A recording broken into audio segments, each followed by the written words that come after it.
ಎಲ್ರಿಗೂ ನಮಸ್ತೆ. ಸೌ ಕಿಚನ್ಗೆ ಸ್ವಾಗತ. ಬನ್ನಿ ಸ್ನೇಹಿತರೆ, ಇವತ್ತು ಅವಸರದ ಸಮಯದಲ್ಲಿ ಮಾರ್ನಿಂಗ್ ಬ್ರೇಕ್ಫಾಸ್ಟ್ಗೆ ಮತ್ತು ಲಂಚ್ ಬಾಕ್ಸ್ಗೆ ಎಲ್ಲದಕ್ಕೂ ಯೂಸ್ ಆಗುವಂಥ ರೆಸಿಪಿನ ಮಾಡ್ಕೊಳ್ತಾ ಇದ್ದೀನಿ. ತುಂಬ ಸಿಂಪಲ್ ಈಸಿಯಾಗಿ ಮಾಡ್ಕೋಬೋದು. ಇದನ್ನು ಯಾವ ರೀತಿಯಾಗಿ ಮಾಡೋದು ಅಂತೇಳಿ ನೋಡೋಣ ಬನ್ನಿ. ನಾನಿಲ್ಲಿ ಕಡಾಯಿ ಇಟ್ಕೊಂಡಿದ್ದೀನಿ. ಕಡಾಯಿಗೆ ಬಂದುಬಿಟ್ಟು 4 ಸ್ಪೂನಷ್ಟು ಕಡಲೆಬೇಳೆನ ಸೇರಿಸ್ಕೊತಾ ಇದ್ದೀನಿ.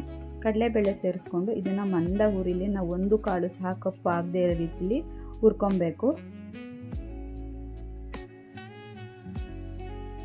ಇದ್ರ ಜೊತೆಲಿ ಇವಾಗ ನಾನು 4 ಸ್ಪೂನಷ್ಟು ಉದ್ದಿನ ಬೇಳೆನ ಸೇರಿಸ್ಕೊಳ್ತಾ ಇದ್ದೀನಿ.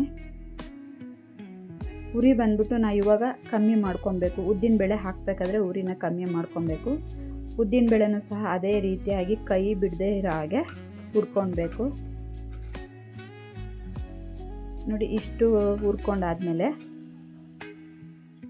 ನಾನಿಲ್ಲಿ 10 ಬೇಡಿಗೆ ಮೆಣಸಿನ್ಕಾಯಿನ ತೊಗೊಂಡಿದ್ದೀನಿ. ಅದನ್ನು ಸೇರಿಸ್ಕೊಂಡು ಹುರ್ಕೊಳ್ಳೋಣ.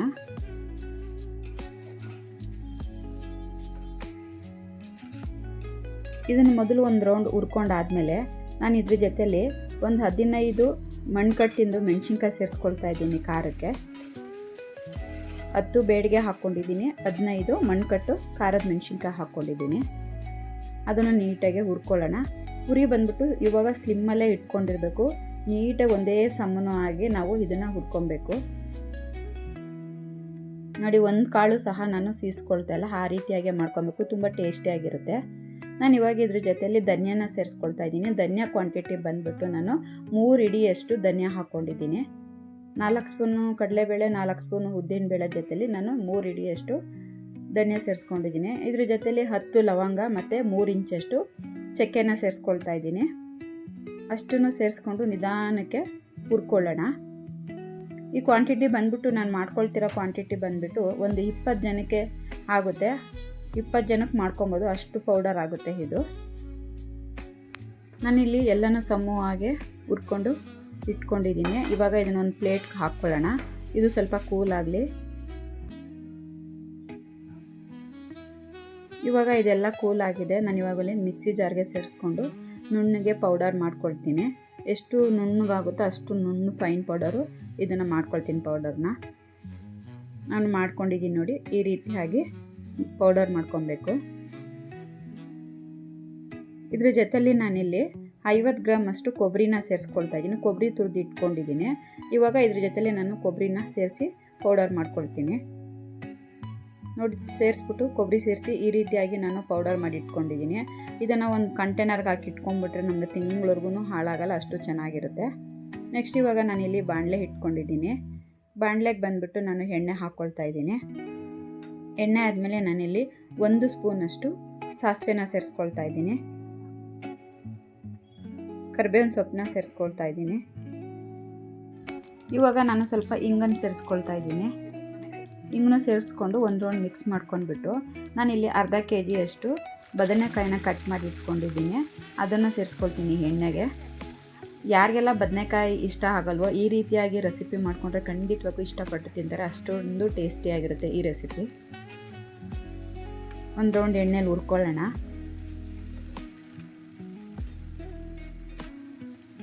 ಒಂದು ರೌಂಡ್ ಮಿಕ್ಸ್ ಮಾಡ್ಕೊಂಡ್ಮೇಲೆ ನಾನಿಲ್ಲಿ ಅರ್ಧ ಸ್ಪೂನಷ್ಟು ಅರಿಶಿನ ಪುಡಿ ಸೇರಿಸ್ಕೊಳ್ತಾ ಇದ್ದೀನಿ. ನಾನು ಇದೊಂದು 2 ನಿಮಿಷ ಎಣ್ಣೆಯಲ್ಲಿ ಬೇಯೋದಕ್ಕೆ ಲಿಡ್ನ ಕ್ಲೋಸ್ ಮಾಡಿ ಬೇಯೋದಕ್ಕೆ ಬಿಟ್ಕೊಳ್ತೀನಿ. ತುಂಬ ಸಿಂಪಲ್ ಈಸಿಯಾಗಿ ಮಾಡ್ಕೊಬೋದು. ಮಕ್ಕಳಂತೂ ತುಂಬಾ ಇಷ್ಟಪಟ್ಟು ತಿಂತಾರೆ ಈ ರೆಸಿಪಿನ. 2 ನಿಮಿಷ ಕ್ಲೋಸ್ ಮಾಡಿದರೆ ಸಾಕು, ಎಣ್ಣೆಯಲ್ಲಿ ರೋಸ್ಟ್ ಆಗಿರುತ್ತೆ. ಇವಾಗ ಇದ್ರ ಜೊತೆಗೆ ನಾನಿಲ್ಲಿ ಒಂದು ಮೀಡಿಯಮ್ ಸೈಜು ಆಲೂಗೆಡ್ಡೆನ ಕಟ್ ಮಾಡಿ ಇಟ್ಕೊಂಡಿದ್ದೀನಿ, ಕ್ಯೂಬ್ ಥರ. ಇದು ತುಂಬ ಟೇಸ್ಟಿಯಾಗಿರುತ್ತೆ. ಇದ್ರ ಜೊತೆಗೆ ನಾನು ಆಲೂಗೆಡ್ಡೆನ ಸೇರಿಸ್ಕೊಳ್ಳೋದ್ರಿಂದ ನಾನು ಆಲೂಗೆಡ್ಡೆನೂ ಮಿಕ್ಸ್ ಮಾಡ್ಕೊಂಡ್ಬಿಟ್ಟು ಇದನ್ನು ಸಹ ಒಂದು 2 ನಿಮಿಷ ಕ್ಲೋಸ್ ಮಾಡಿ ಬೇಯೋದಕ್ಕೆ ಬಿಟ್ಕೊಳ್ತೀನಿ. ನಮಗೆ ಬೇಕಿದ್ರೆ ಅದ್ರ ಜೊತೆಲಿ ಮೆಂತ್ಯ ಸೊಪ್ಪು ಮತ್ತು ಕ್ಯಾಪ್ಸಿಕಮ್ ಎಲ್ಲನೂ ಸೇರಿಸ್ಕೋಬೋದು. ಒಂದೊಂದು ದಿನ ಒಂದೊಂದು ಹಾಕ್ಕೊಂಡು ಮಾಡಿಕೊಂಡ್ರೆ ಟೇಸ್ಟ್ ಚೆನ್ನಾಗಿರುತ್ತೆ. ಒಂದಿನ ಮೆಂತ್ಯ ಸೊಪ್ಪು, ಒಂದಿನ ಕ್ಯಾಪ್ಸಿಕಮ್ಮು ಎಲ್ಲನೂ ಹಾಕ್ಕೊಂಡು ಮಾಡಿಕೊಂಡ್ರೆ ಸಖತ್ತಾಗಿರುತ್ತೆ ಟೇಸ್ಟು. ನಾನಿವತ್ತು ಆಲೂಗೆಡ್ಡೆ ಬಳಸ್ಕೊಂಡು ಮಾಡ್ಕೊಳ್ತಾ ಇದ್ದೀನಿ. ಇವಾಗ ಆಲೂಗೆಡ್ಡೆ ಬದನೆಕಾಯಿ ಎರಡೂ ಸಹ ಬೆಂದಿದೆ. ನಾನು ಚೆಕ್ ಮಾಡ್ಕೊಳ್ತೀನಿ, ಬೆಂದಿದೆ ಆಲೂಗೆಡ್ಡೆ.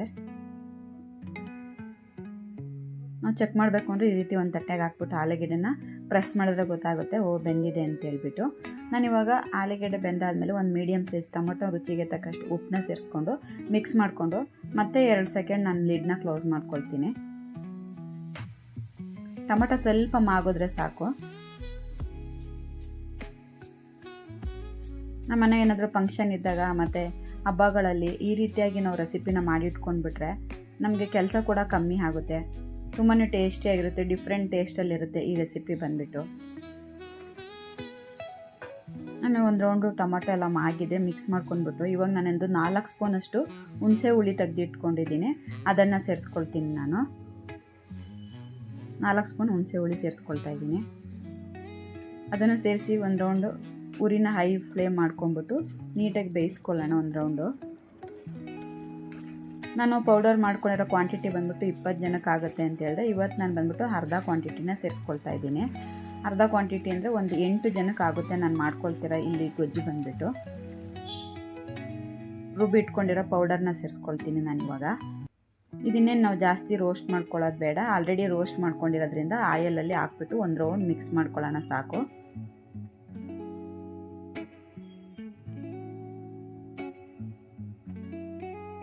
ಈ ರೀತಿಯಾಗಿ ಮಿಕ್ಸ್ ಮಾಡಿಕೊಂಡು ಒಂದು ರೌಂಡ್ ಮಿಕ್ಸ್ ಆದಮೇಲೆ ನಾನಿಲ್ಲಿ ಕೊತ್ತಂಬರಿ ಸೊಪ್ಪನ್ನ ಹಾಕ್ಕೊಳ್ತಾ ಇದ್ದೀನಿ ಲಾಸ್ಟಲ್ಲಿ. ತುಂಬಾ ರುಚಿಯಾಗಿರುತ್ತೆ ಈ ರೆಸಿಪಿ ಬಂದುಬಿಟ್ಟು. ಚಿಕ್ಕವರಿಂದ ದೊಡ್ಡವ್ರಿಗೂ ಎಲ್ಲರೂ ಇಷ್ಟಪಟ್ಟು ತಿಂತಾರೆ.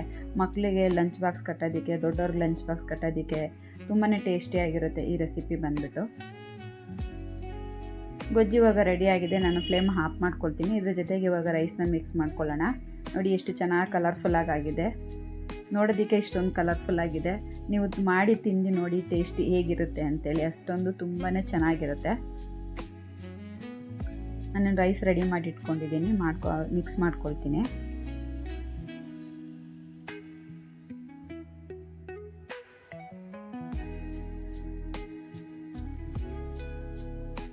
ಈ ರೀತಿಯಾದ ರೆಸಿಪಿಗಳನ್ನ ನಾವು ಮಾಡಿಕೊಟ್ರೆ ಮಕ್ಕಳಂತೂ ಬೇಡ ಅಂತಲೇ ಹೇಳಲ್ಲ. ಯಾರೆಲ್ಲ ಫಸ್ಟ್ ಟೈಮ್ ನನ್ನ ಚಾನಲ್ ನೋಡ್ತೀರಾ, ನನ್ನ ಚಾನಲ್ ಸಬ್ಸ್ಕ್ರೈಬ್ ಮಾಡ್ಕೊಳ್ಳಿ. ಈ ರೆಸಿಪಿ ನಿಮ್ಗೆ ಇಷ್ಟ ಆಗಿದ್ರೆ ಒಂದು ಲೈಕ್ ಮಾಡಿ, ಶೇರ್ ಮಾಡಿ. ಈ ರೀತಿಯಾದಂಥ ರೆಸಿಪಿನ ನೀವು ಒಂದು ಸಲ ಟ್ರೈ ಮಾಡಿ, ಹೇಗೆ ರುಚಿ ಬರುತ್ತೆ ಅಂಥೇಳಿ ನೀವು ಮಾಡಾದ್ಮೇಲೆ ನಿಮಗೆ ಗೊತ್ತಾಗುತ್ತೆ. ಅಷ್ಟು ರುಚಿ ತುಂಬಾ ಚೆನ್ನಾಗಿರುತ್ತೆ. Thank you.